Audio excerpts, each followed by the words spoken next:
Hey YouTube, Dutch Sense here. It is 11:54 p.m. Central Standard Time on Friday, May 13th, 2011.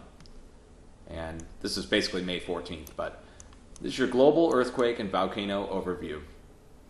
And what we are looking at here is a 6.0 that occurred down in Central America, and over here in Japan, I have to turn this down so you can see it, another 6.2 occurred today.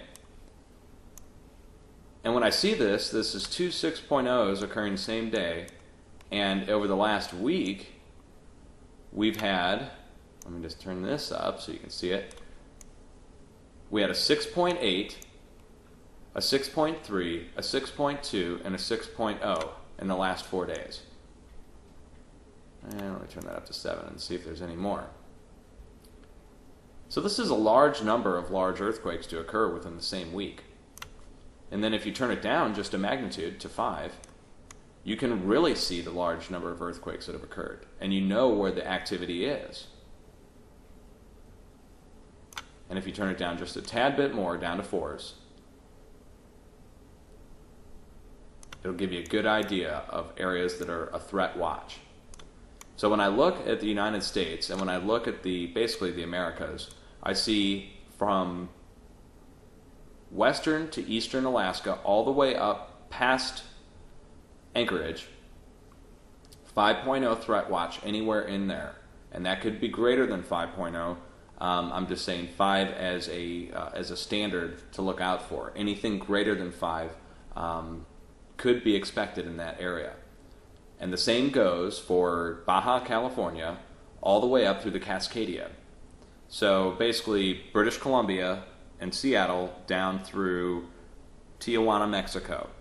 Anywhere in there you can expect a 5.0 or greater within the next few weeks. Extend the threat watch east and you're basically going into the New Madrid zone. We've had a flare-up of activity beyond the Rocky Mountains. You're looking at Texas-Mexico border, south of El Paso, up to the Colorado-New Mexico border, and then further north, all the way up through Utah into Idaho and Yellowstone, and even further north up here in Canada. You can't see them. The Canadian Bureau lists their own earthquakes. So Mono Lake, California, right here in central California, which is obscured by all the rings, here we go. Right here is an area where it's an old dormant supervolcano. And I've been saying this for a while now, is that anywhere where there's a volcano or an old dormant volcano, you can expect an increase in earthquake activity. This includes Arkansas, because that's right near the old Diamond Mine State Park, which is made up of nothing but old dormant supervolcano. So you get up to Montreal, up to New York, and you can see, if you were to connect this, draw a line from New York down to Greenbrier, Arkansas, and then bring it back up to the Pacific Northwest in a U shape. This is the shape of the southern edge of the North American plate, or the North American craton. It slopes down to the west and slopes down to the east into the ocean basins. But this itself is the old unsubducted zone, roughly. And we're experiencing rumbling occurring along that whole plate, because the plate itself is experiencing pressure from the massive plate to the west, which is the Pacific Ring of, basically encompasses the Pacific Ring of Fire. You can see the activity on the western edge, the 6.0s, the 6.2s, 6.3s, 5.0s, all the way up to Japan. But Australia itself is left untouched, and the reason that is because it's a separate plate that's almost like Australia is a dome sitting on top of this plate. So the areas that we really are concerned about is anywhere along the fault lines of the Ring of Fire, and anywhere where there's either an active volcano or a dormant volcano. And this is why in Europe, from Spain up into Poland, they've had 5.0s, 4s and 5s, all the way east into southern Greece and Turkey. And you can see them indicated here on the map. Now, Mount Etna erupted yesterday, which is right in the middle of these three. It's right here in Italy. So when you look at Europe and when you look at the United States, they're kind of under the same kind of threat watch, which means that the northern portions or the central portions where the old dormant volcanoes lie are looking for a 5.0 or greater in the next couple weeks. And the areas along the perimeter are looking for a 6.0 or greater in the next few weeks. And this includes all along the Mid-Atlantic Ridge, unfortunately, down to South America and Antarctica. As we move further east, you can see through the Middle East and up and through western China and southern Russia, it extends to right where basically the activity from Japan is stemming from. So you can see the curl that this makes in earthquakes here. If you connect the dots, it makes a U shape and comes up into Indochina. And it basically extends all the way around the planet now.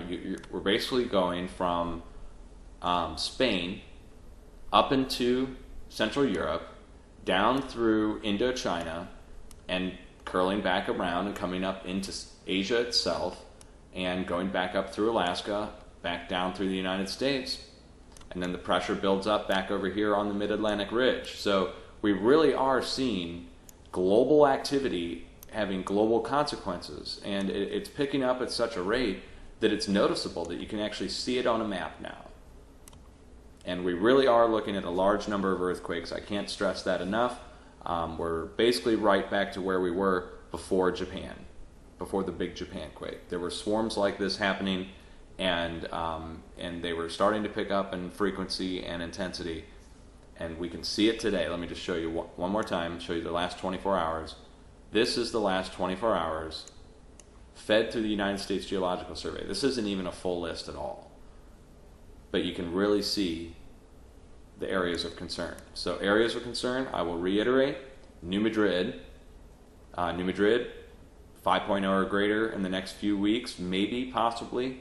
I'd say it's definitely more than a 50-50 chance, just because of the frequency of 6.0s happening everywhere around the world where there's a fault line. And we're way overdue for a big one, so I'd say 5.0 or greater anywhere from Greenbrier up into Evansville and down through Mississippi into Atlanta. So this kind of triangle shape right in here. West, Mono Lake, California, down to Baja, up to the Cascadia. Central America, you can already see where the activity is occurring, so Costa Rica over through Puerto Rico. South America, Chile, along even east of the Andes Mountains. Anywhere along here east of the Andes Mountains, but specifically southern Chile. Mid-Atlantic Ridge, luckily there's no places along here I can issue a warning for, but we'll have to say keep your eye on the Mid-Atlantic Ridge. Europe, you're looking at Belgium, over to Poland, down through southern Greece into the Mediterranean Sea itself, west of Israel, and all the way west of Gibraltar. So this triangular area in here is under a 5.0 threat watch, in my opinion.